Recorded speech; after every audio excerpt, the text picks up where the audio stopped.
오늘 주신 하나님의 말씀은 요한일서 5장 7절에서 13절까지의 말씀입니다.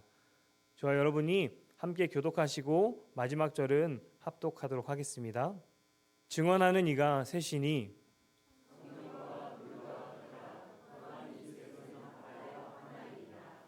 만일 우리가 사람들의 증언을 받을진대 하나님의 증거는 더욱 크도다. 하나님의 증거는 이것이니 그의 아들에 대하여 증언하신 것이니라.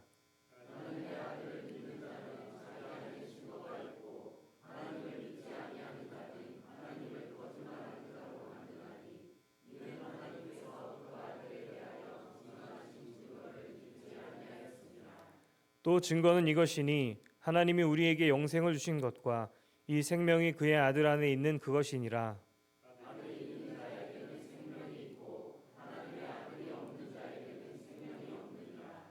내가 하나님의 아들의 이름을 믿는 너희에게 이것을 쓰는 것은 너희로 하여금 너희에게 영생이 있음을 알게 하려 함이라. 아멘. 김초엽 작가가 쓴 관내 분실이라는 책이 있는데요. 단편 소설입니다. 이제 거기 보면 약간 먼 미래예요. 조금 먼 미래에 이제 돌아가신 고인들의 기억과 유품을 모아서 그 유품을 이제 한 도서관이라는 곳을 만들었으면 현대의 낙골당 같은 곳이에요. 그러면 그 사람을 홀로그램으로 만들어서 이제 대화를 할 수 있는 그런 시설이 이제 생겼습니다.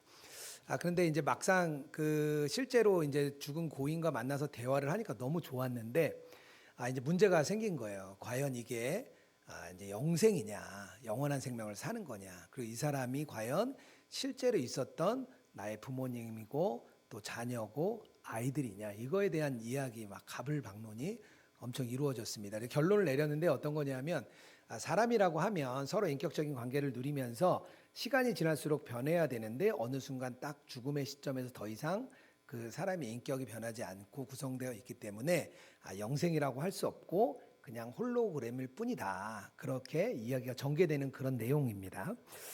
제가 이 소설을 가져온 이유는 영생에 대해서 한번 같이 좀 생각을 해보고 싶었습니다.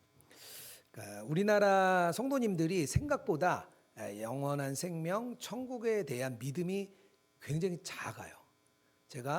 저는 그런 생각을 했거든요. 그래도 저도 20대 때 막 방황할 때 그래도 천국에 대한 믿음은 있었거든요. 어머니가 물어보시면 그 믿음이 있다 이렇게 얘기했는데 조사를 보니까요. 이번에 목회데이터 연구소에서 조사한 걸 보니까 69%만이 천국에 대한 믿음이 있다. 그렇게 고백을 했습니다. 그래서 전 되게 놀랐어요, 솔직히. 그럼 사람들은 뭐에 관심이 있지? 왜 신앙생활을 하지 보니까 첫 번째가 마음의 평안이었습니다. 근데 그 시점이 있는데요. 그러니까 이제 그전에는 첫 번째가 마음의 평안이 아니었고 영생과 천국이 신앙생활을 하는 첫 번째 이유였는데 요 바뀐 시점이 언제냐면 2017년입니다. 그때를 기점으로 해서 2위가 되고 마음의 평안이 1위가 됐습니다. 그러니까 2017년에 도대체 무슨 일이 있었지? 찾아보니까 한국교회 안에 어려운 두 가지 아주 큰 상징적인 사건이 일어납니다. 나중에 한번 가서 찾아보시면 좋을 것 같아요.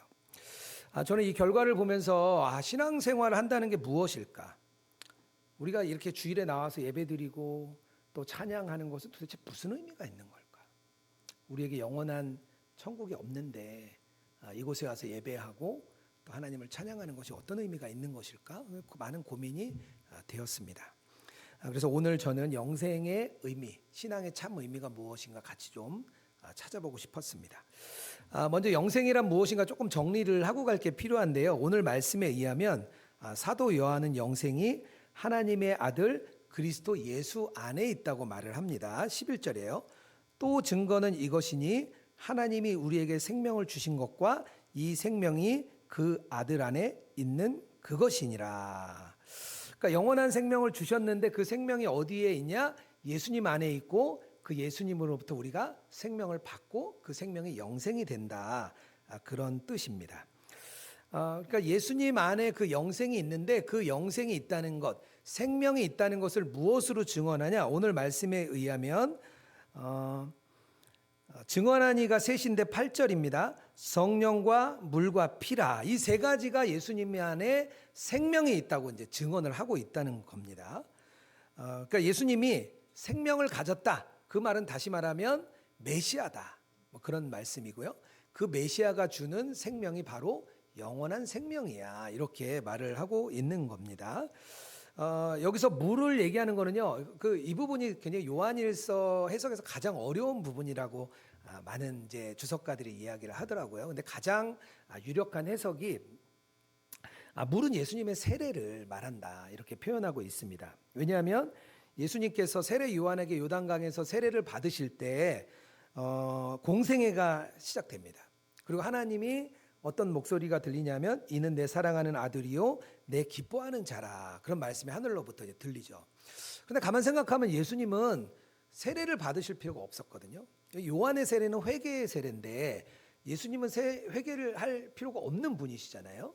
그럼에도 불구하고 이 모습은 우리의 모든 죄를 대신하여서 예수님이 그 죄를 감당하실 것이라는 그런 예표로서 보여주는 겁니다. 그게 이제 물에 대한 이야기고요. 두 번째는 피에 대한 이야기인데요. 우리가 쉽게 딱 생각할 수 있는 건 십자가 보고 바로 십자가의 죽음이 예수님의 피가 생명을 가졌다 이렇게 말을 하고 있습니다. 그래서 예수님이 마지막 말씀 이렇게 말씀하시죠. 다 이루었다. 하나님이 나에게 주신 그 생명 그것을 내가 너희들에게 줄 수 있는 길을 내가 다 이루었다. 그렇게 말씀하시면서 결국 예수님이 피를 흘리셨습니다. 그러니까 그 예수님이 생명을 가지시고 그 생명을 우리에게 주심으로 인해서 우리가 메시아라고 인정을 하게 되는 거죠. 고린도후서 12장 3절이에요. 성령으로 아니하고는 누구든지 예수를 주시라 할 수 없느니라. 이렇게 말을 하고 있습니다. 그러니까 예수님의 물과 피 그리고 그 성령님을 통해서 우리 안에 그 예수님의 생명을 가져다 주시는 이 세 분의 역할을 통해서 우리가 영생을 가지게 된다. 그리고 그분이 영생을 주시는 분이다. 그것을 우리가 먼저 정리하고 갈 필요가 있겠습니다. 그리고 영생에는 또 두 가지의 차원이 있는데요. 첫 번째는 미래적인 영생입니다. 우리가 생각하는 그 천국, 영원한 생명. 이 놓치면 안 되죠. 우리가 미래에 가져야 될 미래적인 영생이 있습니다. 그러니까 이 영생이 예수님의 그 물과 피와 성령으로 확정이 되시고 우리에게 주시는 거죠. 먼 미래에 우리는 다 만나겠죠. 우리 여기 계신 분들, 우리 어머니, 아버지, 이제 선진들 다 만나는 그 아름다운 그곳을 우리가 놓치면 안 됩니다. 그 영원한 생명, 그 예수님과 함께 영원한 생명을 살아가는 그 생명이 있는 거죠. 이것도 정말 놓치면 안 되는 아주 중요한 영생입니다. 그런데 한 가지 차원이 더 있는데요. 뭐냐면 이 땅에서 우리가 누리는 현재적인 영생도 너무나 중요합니다. 그게 언제 이루어지냐? 예수님을 우리가 믿는 순간 예수님이 우리 안에 오시고 우리와 함께 영원한 생명을 이제 살아가는 거죠. 요한복음 17장 3절입니다. 영생은 곧 유일하신 참 하나님과 그가 보내신 자 예수 그리스도를 아는 것이니라. 그러니까 예수님이 우리 안에 오셔서 우리가 그 예수님을 경험하면서 이 땅에서 살아가는 그것이 바로 영생이라고 말을 하는 거예요. 우리가 예수 동행하자 말할 때는 이 땅에서 우리가 영원한 생명을 누리며 살자 그런 표현이라고 보시면 됩니다. 근데 이제 그렇게 보면 현재적인 영성이 있죠. 미래적인 영성이 있죠. 여기서 빠지면 안 되는 게 있는데 누구? 예수님입니다. 예수님. 이 땅에서 예수님과 함께하고 우리가 영원한 저 천국에서도 예수님과 함께하는 겁니다. 그러니까 예수님이 빠지면 영생은 없는 거예요. 오늘 12절이에요. 아들이 있는 자에게는 생명이 있고 하나님의 아들이 없는 자에게는 생명이 없느니라. 그러니까 예수님이 있어야만 우리가 이 땅에서의 영생이든 죽어서의 영생이든 영원한 영생 다 누릴 수 있다는 거예요. C.S. 루이스가 이제 자기 자서전적인 얘기를 이제 예기치 않은 기쁨이라는 책에 썼는데요. 루이스 같은 경우는 아주 늦게 이제 예수님을 믿었습니다. 나중에 이제 신앙생활을 하게 됐는데 자기가 예수님을 믿기 전에 한 아일랜드 목사님 한 명을 만났어요. 근데 그 아일랜드 목사님이 자기가 보기에도 믿음이 없어 보였대요. 그 목사님인데 믿음이 없어 보이고 이분이 영원한 천국에 대한 믿음은 있는 것 같은데 지금 이 땅에서 예수님과 함께하는 것에 대해서는 전혀 관심도 없어 보였대요. 그래서 이 루이스가 보기에 그 아일랜드 목사 그분은 저 사람 직업으로서 목회자야 그렇게 생각을 했다는 거예요. 그러면서 그 사람을 뭐라고 표현하냐면 한심해 보이는 정신 상태였다 목사인데도 목회자인데도 불구하고 예수님과 동행하고 그런 마음, 예수님 내 안에 오셔서 함께하는 마음이 없으니까 미래에 대한 천국에 대한 소망은 있을지 모르지만 그건 껍데기인 거죠. 예수님이 빠진 인생은요, 세상 사람들이 보기에도 아무것도 아닌 거예요. 우리가 이 복음을 전하잖아요. 세상에 나가서 막 주변 사람들에게 우리 예수님 믿고 천국 가고 뭐 복음을 전하는데 그들이 왜 아무 반응이 없습니까? 왜 그 좋은 복음을 왜 반응이 없죠? 보니까 별거 아닌 것 같은 거예요. 신앙인들이 살아가는 모습이 나나 뭐 너나 뭐 비슷한데 뭐 그냥 그건 뭐 보험이냐? 그럼 난 나중에 죽을 때쯤 돼서 한번 믿어볼게. 그 정도 마음 갖는 겁니다. 예수님이 빠진 신앙을 살아가는 그리스도인들의 모습이 세상에 비춰진 거죠. 로버트 맥체인 목사님이라고요. 맥체인 성경 읽기를 만드신 그 목사님이 20대 후반에 빨리 돌아가셨어요. 근데 이분이 참 경건하셨던 분이에요. 그분을 존경하는 사람이 많습니다. 근데 그분이 살아생전에 이런 말을 많이 하셨대요. 나 자신에 관해서는 아무런 계획도 가지지 않는 것이 늘 나의 목표요, 기도 제목입니다. 그리고 오직 예수님을 섬기는 것이 나의 소망입니다. 맥체인 목사님이 막 젊어서 20대부터 이런 고백들을 계속 하셨대요. 세상의 욕망을 내려놓는 것, 이게 너무나 중요한 일입니다. 우리가 영생을 누릴 수 있는 방법, 첫 번째 길이 있는데요. 뭐냐면 세상을 향한 욕망을 내려놓는 것입니다. 요한일서 2장 17절이에요. 이 세상도 그 정욕도 지나가되 오직 하나님의 뜻을 행하는 자는 영원히 거하느니라. 그러니까 이 말은 뭐냐면 영생의 눈이 열린 사람은 세상을 보는 눈이 달라진다는 겁니다. 그동안 내가 세상을 봐왔던 눈이 바뀌는 게 영생의 시작이에요. 어떻게 바뀌냐? 이 세상이 죄가 지배하는 곳이라는 거예요. 이 세상은 사단이 꽉 쥐고 있어서 우리를 악한 길로 어떻게든 끌어가려고 하는 세상이라는 겁니다.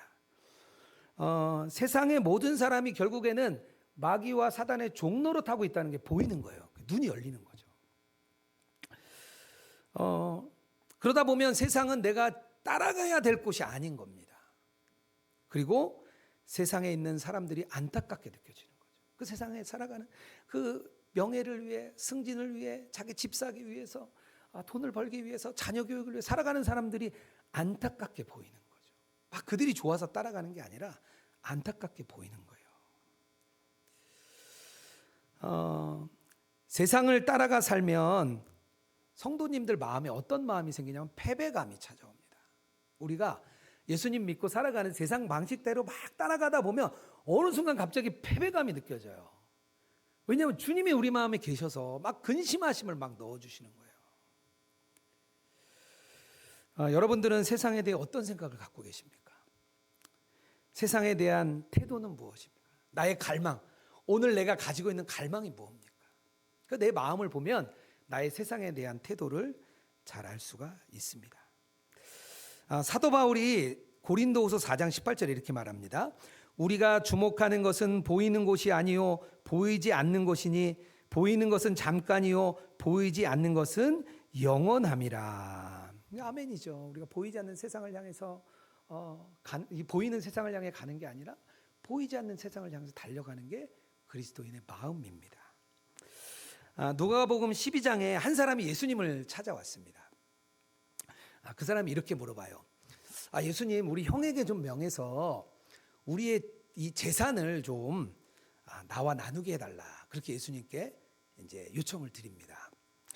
그때 유대 사회는 구약의 율법과 유대 전통에 따라서 유산을 상속받았거든요. 근데 기준은 이랬어요. 이제 첫째는 2몫을 받고요. 둘째나 셋째는 1몫씩 받습니다. 그러니까 이제 형님이 2몫을 받는 거죠. 근데 그 2몫을 받을 뿐만 아니라 그 가문의 대표가 됐고요. 또 영적인 책임도 가졌고요. 그 축복해주는, 그 아브라함의 축복을 해주는 축복권도 형이 가지고 있었습니다. 그러니까 사실은 이렇게 재산은 많이 안 가질지 몰라도 형이 너무 많은 걸 가진 것 같은 거예요. 그래서 이제 형에게 이런 재산을 좀 더 나누게 해달라고 예수님께 찾아와서 이제 물었습니다. 근데 예수님이 그때 답을 어떻게 해주시냐면요, 답변을 주시는 게 아니라 어리석은 부자에 대한 비유를 하나 들어주세요. 그 비유가 어떤 비유냐면 한 부자가 땅에 소출이 많았습니다. 너무 많이 거두었어요. 더 이상 쌓아둘 곳이 없어요. 그래서 곡간을 하나 더 져야 되겠다 이렇게 생각을 했습니다. 그리고 이제 쓸 것이 많으니까 평안히 쉬고 먹고 마시고 즐거워하자 막 너무 신이 났어요. 근데 예수님께서 뭐라고 하시냐면 오늘 밤에 그 영혼을 데려가면 그 재산이 무슨 소용이 있겠느냐. 12장 21절에 이렇게 말합니다. 자기를 위하여 재물을 쌓아두고 하나님께 대하여 부요하지 못한 자가 이와 같으니라. 그러니까 세상에 보는 것을 향해 따라가는 사람들에게 예수님이 너무 안타까워 보신 거예요.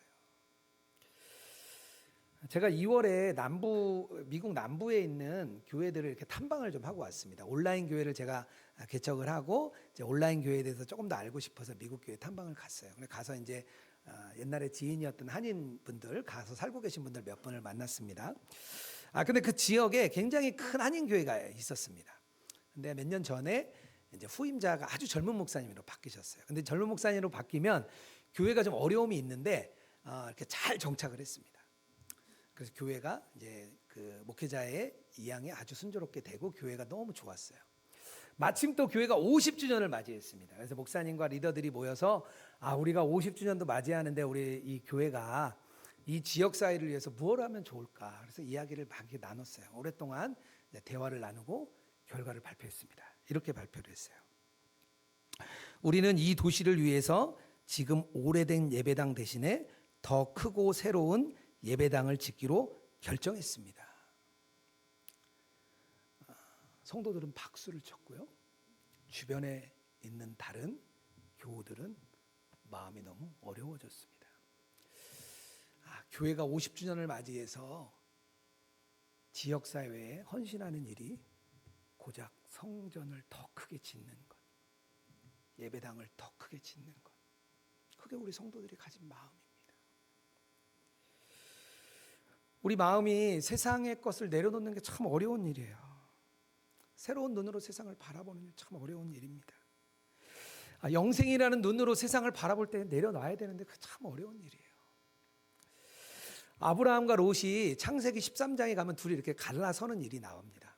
왜냐하면 너무 이제 가축도 많아지고 부를 많이 쌓았어요. 그러니까 이제 아브라함의 이제 목동들과 롯의 목동들이 자꾸 다투는 거예요. 그래서 이제 둘이 갈라서기로 합니다. 우리 둘이 갈라서자. 근데 아브라함이 삼촌이니까 내가 먼저 할게 이게 안 하고 롯에게 먼저 얘기해. 야, 너가 좀 좋은 땅을 너가 먼저 찾아라. 너가 결정하면 우하면 내가 좌하고 내가 좌하면 우하겠다 얘기를 합니다. 그럼 이 롯이 삼촌 그래도 삼촌 때문에 내가 여기까지 왔고 내가 부도 이루었는데 삼촌이 먼저 하셔야죠. 이렇게 하지 않죠. 네. 아주 좋아 보이는 소돔과 고모라 땅 제가 저리 가겠습니다. 그리고 이제 그리 가는 거죠. 그런데 이게 성경에는 나오지 않는데요. 이 롯이 떠나고 나서 아브라함이 되게 서운했던 것 같아요. 왠지 그런 것 같아요. 왜냐하면 그날 밤 하나님이 나타나십니다. 하나님이 나타나셔서 롯에게 뭐라고 얘기하냐면 야, 내가 너를 정말 별과 같이 하늘과 같이 그 많은 자손들 너에게 줄게. 하나님이 이 땅과 자녀들을 엄청 많이 주겠다는 그 하나님의 언약을 줍니다. 어마어마한 언약을 아브라함에게 베풀어 주세요. 근데 가만 생각하면 아브라함이 뭐 한 게 없어요. 아브라함이 한 건 뭐냐? 세상적인 욕망을 내려놓고 롯에게 그걸 주고 자기는 세상 욕망을 버리고 두 번째 길을 택한 것뿐이에요. 하나님이 그걸 너무 기쁘게 보셨나 봐요. 하나님이 민족의 아버지가 되도록 어마어마한 약속을 해주십니다. 목회자가 세상의 욕망을 따라가면 그러면 사람들은 그 목사를 사꾼이라고 불러요. 다 알아요. 말은 안 하지만 저 사람은 이미 초심이 변했어. 다 압니다. 그런데 성도님들이 세상을 따라간다면 그것은 뭐라고 해야 됩니까? 성도님들은 상관없나요? 성도님들은 그냥 세상 따라가도 우린 성도니까 괜찮아. 그렇게 가야 되나요? 여러분들은 세상을 어떻게 바라보십니까? 내 마음에 가득한 세상의 욕망은 없습니까? 영생에 대해서 생각할 때 우리가 가장 먼저 걸어야 될 첫 번째 걸음은 내 마음, 세상에 있는 욕망을 내려놓는 것이 우리의 첫 번째 걸음입니다. 이 땅에서 영생을 누리는 두 번째 걸음이 있는데요. 뭐냐면 예수님과 믿음으로 연합을 해야 됩니다. 10절 말씀이에요. 하나님의 아들을 믿는 자가 자기 안에 증거가 있고.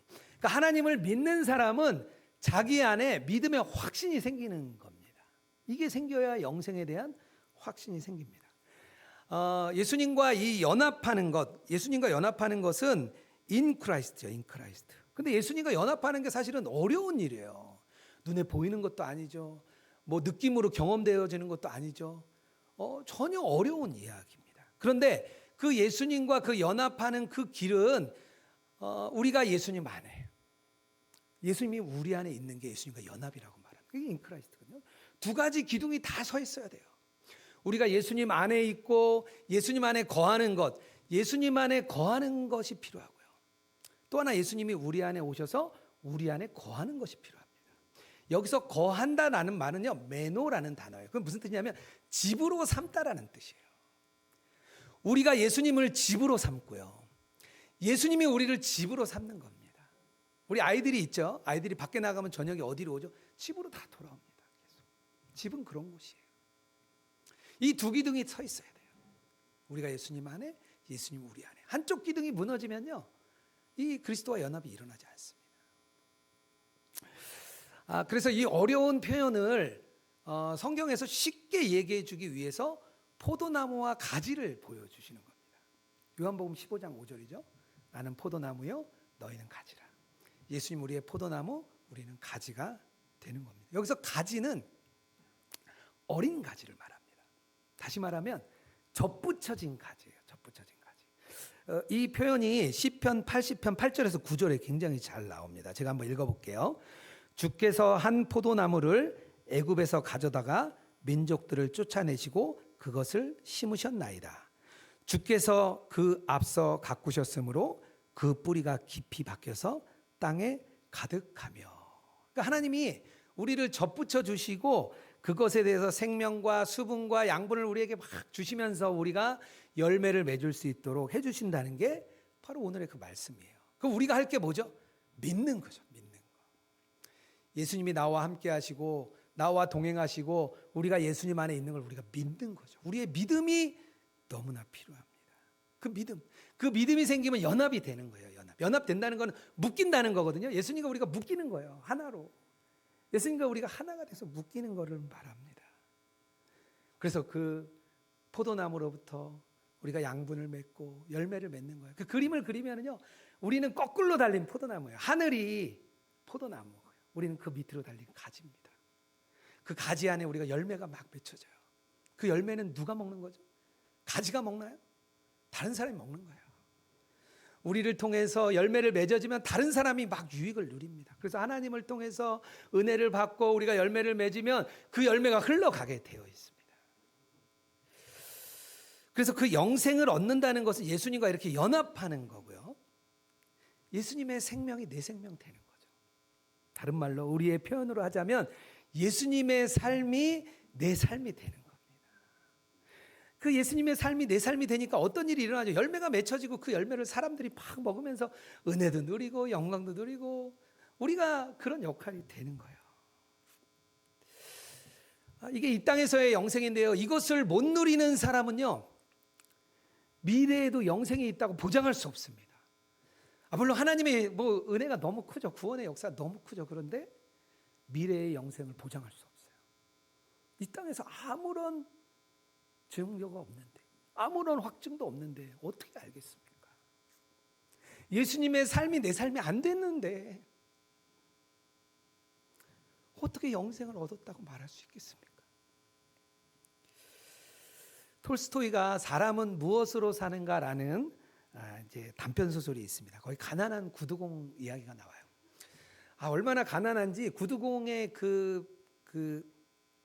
수선하는 일이 너무 적은 거예요. 품삯이. 그래서 하루 빵 먹을 정도 품삯밖에 안 돼요. 그래서 늘 가난했어요. 겨울이 되면 외투가 한 벌밖에 없어서 두 부부가 외투를 나눠서 번갈아 가면서 입었습니다. 그리고 그나마 그 외투도 다 낡아서 새로 사야 되겠어요. 그래서 2년 동안 벼르고 벼릅니다. 막 돈을 모아요. 2년 동안. 그래서 그 외투를 사기 위해서 돈을 모아서 남편이 외투를 사러 나갔습니다. 근데 거기 막 그때 일이 일어나고요. 결국 외투를 못 사요. 그리고 돌아오는 길에 벌거벗은 한 청년을 봅니다. 그래서 이 남편이 그 외투를 벗어주고 그 청년과 함께 집에 왔어요. 근데 아내가 아이씨 사러 간 외투는 안 사고 그리고 웬 청년을 데리고 왔는데 가뜩이나 둘이 먹고 살기도 힘든데 식솔까지 하나 데리고 왔잖아요. 그래서 막 아내가 남편에게 막 화를 내요. 화날만 하잖아요, 그죠? 이럴 때 참 남편이 답답하죠. 막 화를 막 내요. 그런데 이 남편이 한마디를 해요. 아내에게 뭐라고 얘기했냐면 당신 마음에는 하나님이 없어요 이렇게 물어봐요. 그때 아내가 마음이 탁 변합니다. 그래서 그 벌거벗었던 그 청년을 위해서 저녁을 이렇게 해줘요. 마지막 남은 빵을 가지고 저녁을 막 해줍니다. 그 저녁을 받는 그 청년이 그제서야 미소를 지어요. 처음으로 웃습니다. 그리고 잠자리에 들어서 둘이 막 고민을 해요. 우리 내일 먹을 빵이 없어. 어떡하지? 누가 우리에게 빌려줄까? 그런 이야기를 하면서 이제 소설이 계속 이어집니다. 저는 예수님의 삶이 무엇일까? 이런 마음이지 않을까 싶었어요. 그 예수님의 마음을 가지니까 그 어려움을 그냥 지나갈 수 없는 거죠. 그게 예수님 마음이잖아요. 저도 이 말씀을 준비하면서 이 예수님의 삶이 내 삶이 되고 있나? 나는 예수님과 믿음으로 연합해서 살아가고 있나? 제 자신을 많이 돌아봤습니다. 하나님께서 저에게 은혜를 주시고 또 기회도 주셔서 예수님과 동행하는 사역을 한 10여 년 했습니다. 진짜 전국도 다니고 전 세계도 다니면서 열심히 전하고 유기성 목사님과 함께 많은 은혜를 누렸어요. 그래서 참 하나님이 저에게 은혜를 많이 주셨구나 그거를 생각했습니다. 그런데 나는 예수님과 동행을 전하는 사람으로 나도 진짜 예수님과 동행하고 있나 그런 고민을 참 많이 했습니다. 예수님과 동행하는 삶, 인격적인 삶 이런 것에 대해서 매일 연구하고 말씀을 어떻게 잘 전할까 공부를 합니다. 그리고 이렇게 설교로 전하죠. 근데 그 삶을 전하면서 나는 그 삶을 살고 있는가? 제가 많이 저를 돌아봤습니다. 그러다가 지난주에 한 가수의 인터뷰를 하나 제가 보게 됐습니다. 이 가수가 자기가 곡을 만들고 이제 또 노래라는 게 또 어려움을 막 노래하잖아요. 그 노래를 만들고 난 다음에 이 노래를 부를 수 있는 가수를 찾는다는 거예요. 이 노래를 아무나 부를 수 없다는 거예요. 자신의 삶으로 노래하지 않으면 절대 대중들의 인기를 얻을 수가 없다는 거예요. 그리고 이 작곡가가 그렇게 얘기해요. 자기가 이걸 아는데 35년이 걸렸습니다. 그렇게 얘기를 해요. 근데 제가 머리를 한 대 맞은 것 같았어요. 노래 하나도 삶으로 노래해야 된다면 설교할 때 도대체 어떻게 해야 될까? 말씀을 전하는 자는 도대체 어떻게 살아야 될까? 내가 얼마나 더 삶으로 살아내야 되는데 왜 그렇지 못할까? 하나님 앞에 무릎을 꿇었습니다. 그리고 기도했어요. 주님, 저도 전하는 말씀만큼 그 삶을 살아내기 원합니다. 그저 말로만 전하는 게 아니라 삶으로 전하고 싶습니다. 그 고백을 드렸습니다. 근데 그 고백을 드렸는데 마음이 뜨거워졌어요. 하나님이 기뻐 받으시는구나. 저의 그 고백을 하나님 기뻐하시는구나. 그걸 제가 느꼈습니다.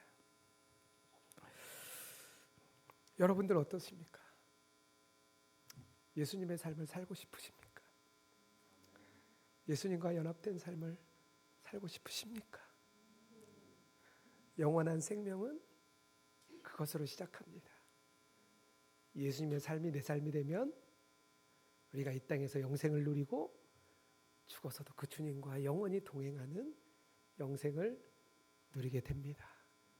그 삶을 걸어가는 저와 여러분 되기를 주님의 이름으로 축복합니다. 우리 이 시간 같이 찬양했으면 좋겠는데요. 찬양이 이것이 영원한 삶입니다. 가사가 참 좋습니다. 우리도 영원한 삶을 이 땅 가운데 누리고 또 죽어서도 주님과 영원한 삶을 누리길 원한다는 이 고백도 올려드리고 또 우리의 예물도 주님 앞에 올려드리겠습니다. 함께 찬양하겠습니다.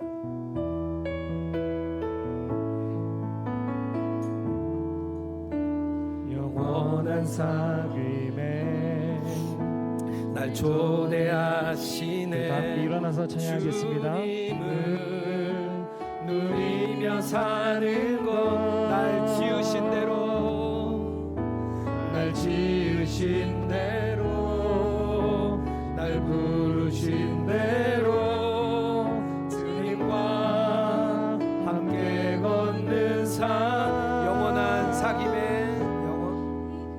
영원한 사귐에 날 초대하시네. 주님을 누리며 사는 것 날 지으신 대로 날 부르신 주님과 함께 걷는 삶 주님과 함께 걷는 삶 우리 두 손 들고 찬양하겠습니다. 이것이 영원한 삶 이것이 영원한 삶 참 하나님과 그 아들 아는 이것이 영원한 삶 이것이 영원한 삶 이것이 영원한 삶 내가 주 안에 주는 내 안에 거하는 삶 이것이 영원한 삶 이것이 영원한 삶 이것이 영원한 삶참 하나님과 그 아들 아는 삶 이것이 영원한 삶 이것이 영원한 삶 이것이 영원한 삶 이것이 영원한 삶 내가 주 안에 주는 내 안에 거하는 삶 우리가 이 시간 두 가지 기도 제목 잡고 기도하기 원합니다. 첫 번째로 기도할 때 우리가 아직 버리지 못한 세상의 욕망에 있다면 이 시간 주님 앞에 내어드리기 원합니다. 주님, 제가 버리지 못한 이 욕망 주님 앞에 내어드리니 주님 해결하여 주시옵소서. 두 번째로 기도할 때 우리가 예수님과 연합하여 예수님을 따라가는 삶 되게 하여 주시옵소서. 예수님 삶이 내 삶이 되게 하여 주시옵소서. 이 땅에서 영원한 생명을 누리는 저희들 되게 하여 주시옵소서. 우리 주여 한번 외치고 기도하며 나가겠습니다. 주여, 주님, 주님, 아버지, 우리가 이 땅 가운데 살아갑니다. 하나님, 우리가 세상의 욕망이 하나님 내 마음 안에 가득합니다. 하나님, 내 마음 가운데 아직도 세상을 향한 욕망이 있습니다. 하나님, 이 시간 내 욕망을 내려놓게 하여 주옵소서. 잘 살고 싶은 욕망, 부자가 되고 싶은 욕망, 명예를 얻고 싶은 욕망, 승진하고 싶은 욕망, 하나님, 우리 자녀가 잘 되기를 용하는 욕망, 하나님, 우리의 욕망이 우리 마음 가운데 너무나 많습니다. 하나님, 이 욕망을 내려놓는 저희들 되게 하여 주옵소서. 하나님, 나의 욕망 주님 앞에 오늘 올려드립니다. 하나님, 내가 가지고 있는 욕망이 있다면 하나님, 이 시간 주님 앞에 올려드립니다. 아버지, 내 마음을 주님 앞에 맡깁니다. 하나님, 우리는 알 수 없습니다. 하나님 앞에 나의 모든 욕망을 올려드리고 하나님이 역사하여 주옵소서. 하나님이 은혜를 더하여 주옵소서. 하나님, 우리가 예수님과 연합하기 원합니다. 우리가 예수님 안에 거하기 원합니다. 예수님이 우리 안에 거하기를 원합니다.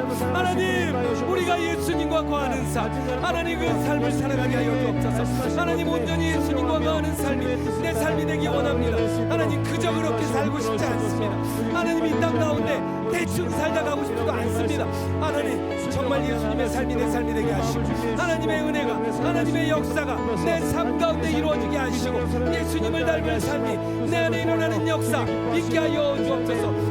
오직 하나님을 닮은 역사가 내 가운데 일어날 때에 하나님, 내가 이 땅 가운데의 영생을 살아내며 온전히 걸어가는 저희들 되게 하여 주시옵소서. 하나님 아버지, 오늘 영생의 말씀을 통하여 우리를 돌아보게 하시니 감사합니다. 하나님, 우리 안에 아직 버리지 못한 세상의 욕망이 많습니다. 하나님, 그 욕망을 주님 앞에 올려드리고 끊어내기 원합니다. 세상의 방식, 세상에 보이는 대로 따라가지 않게 하여 주시옵소서. 보이지 않는 주님만 따라가는 저희들이 되게 하여 주시옵소서. 하나님, 또한 우리가 예수님과 연합함으로 인하여서 예수님 삶이 내 삶이 되게 하여 주시옵소서. 하나님, 우리의 믿음을 주님 앞에 고백합니다. 예수님의 삶을 살고 싶은 마음을 주님 앞에 드립니다. 주여 역사하여 주시옵소서. 하나님, 우리가 예수님의 삶을 살아갈 때에 세상의 복음이 전파될 줄 믿습니다. 많은 영혼들이 우리를 보고 주님께로 돌아오는 역사 있게 하여 주시옵소서. 영원한 생명이 죽어서만 가는 곳이 아니라 이 땅에서부터 영원한 생명을 누리는 저희들 되게 하여 주시옵소서. 하나님, 우리가 빈손으로 오지 아니하고 예물 들고 왔습니다. 이 예물이 하나님 나라가 세워지는 데 사용되게 하여 주시옵소서. 이 예물이 하나님이 가장 기쁜 곳에 사용되게 하여 주시옵소서.